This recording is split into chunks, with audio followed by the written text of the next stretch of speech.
അച്ഛോ, അച്ഛൻ ഈ കാണിക്കുന്നത് ശരിയായിട്ടുള്ള കാര്യങ്ങളല്ലേ അച്ഛൻ? ഞാൻ എന്ത് കാണിച്ചെന്ന് മാഷി പറയണേ? അച്ഛാ, ബെന്നിയുടെ കൊച്ചിന്റെ ആദ്യ കുർബാന സ്വീകരണം നടത്താൻ പറ്റില്ല എന്ന് അച്ഛൻ പറഞ്ഞു. ഞാൻ എന്താ പറഞ്ഞ മാഷേ? ബെന്നിയുടെ കുട്ടിയുടെ കുർബാന സ്വീകരണം നടത്താൻ പറ്റില്ല എന്നാണോ ഞാൻ പറഞ്ഞത്? ആദ്യ കുർബാന സ്വീകരണത്തിന് ഒരുങ്ങുന്ന എല്ലാ കുട്ടികളുടെയും മാതാപിതാക്കൾ നിർബന്ധമായിട്ടും കുമ്പസാരിച്ചൊരുങ്ങണം. ഇനി കുമ്പസാരിക്കാത്ത മാതാപിതാക്കളുടെ മക്കൾ അവരുടെ കുർബാന സ്വീകരണം ഒരു കാരണവശാലും നടത്താൻ പറ്റില്ല.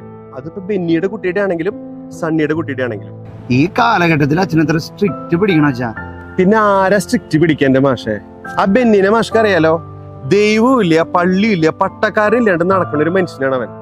അവന്റെ വീട്ടിലേക്ക് വെഞ്ചിരിക്കാൻ പോയപ്പോ പോലും അവൻ അവിടെ ഉണ്ടായില്ല. അതൊക്കെ ശരിയാണ് അച്ഛാ. എന്നാലും അവന്റെ ഭാര്യ എന്റെ അടുത്ത് വന്നിട്ട് എന്താ പറഞ്ഞെന്നറിയോ? എങ്ങനെയെങ്കിലും ബെന്നിനെ ഒന്ന് ശരിയാക്കി എടുക്കണമെന്നാ. ഞാൻ നിങ്ങളുടെ വികാരിച്ചനല്ലേ, ഈ ആത്മീയ കാര്യങ്ങളിലെങ്കിലും ഞാൻ കുറച്ചൊക്കെ സ്ട്രിക്റ്റ് പിടിക്കണ്ട എന്റെ മാഷേ. അച്ഛോ, അച്ഛൻ പറഞ്ഞതൊക്കെ ശരിയാണ്, ഞാൻ സമ്മതിക്കും.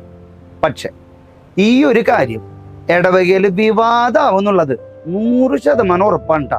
വിവാദമാക്കും ഞാൻ. അച്ഛനെ ഞാൻ അങ്ങനെ വെറുതെ വിടാനൊന്നും ഉദ്ദേശിച്ചിട്ടില്ല. പിന്നെ നീ ആവശ്യമില്ലാത്തവരെ പുലിവാലിൽ പോയി ചാടണ്ടാ. എന്ത് പുലിവാല്? ഒരു പുലിവാലും ഇല്ല. ന്യായം ഈ ബെന്നിയുടെ ഭാഗത്താ.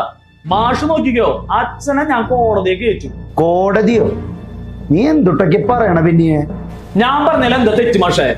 മറ്റു കുട്ടികളെ പോലെ തന്നെ എല്ലാ ദിവസവും ആദ്യ കുർബാന സ്വീകരണത്തിന്റെ ക്ലാസ്സിൽ മുടങ്ങാതെ പോയത് എന്റെ ഈ കൊച്ചു.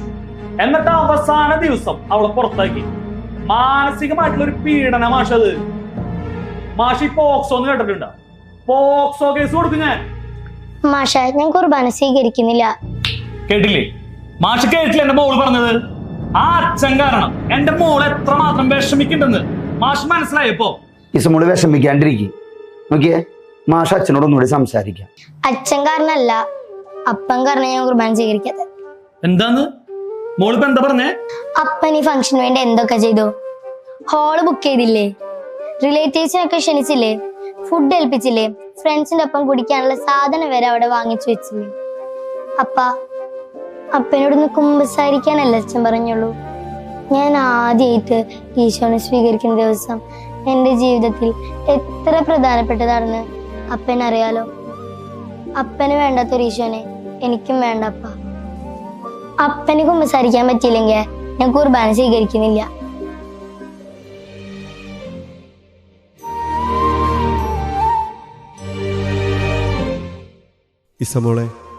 ഇസമോൾക്ക് തോന്നുന്നുണ്ടോ മോളുടെ ആദ്യ കുർബാന സ്വീകരണം ഈ വികാരിയച്ഛൻ നടത്തി തരില്ല എന്ന്?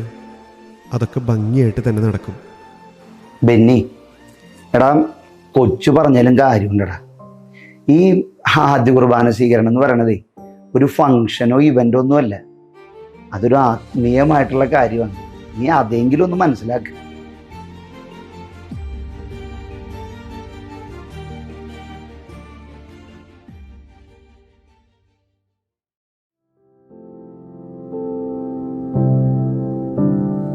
ஞாபகம் மோதுதே, மனம் ஏங்குதே, ஞாபகம் வருகுதே, உள் தவிக்குதே, இமை மூடாமல் நான் துடித்தேனே.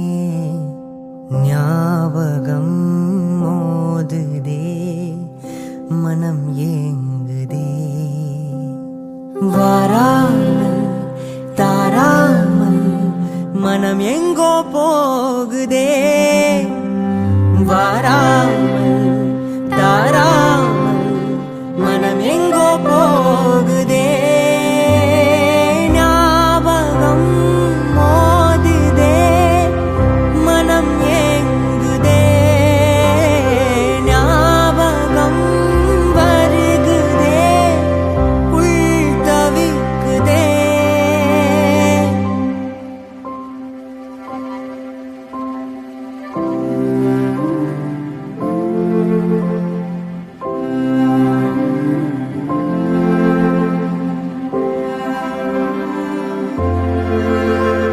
அதே ஞாபகம், அதே சௌரபம்,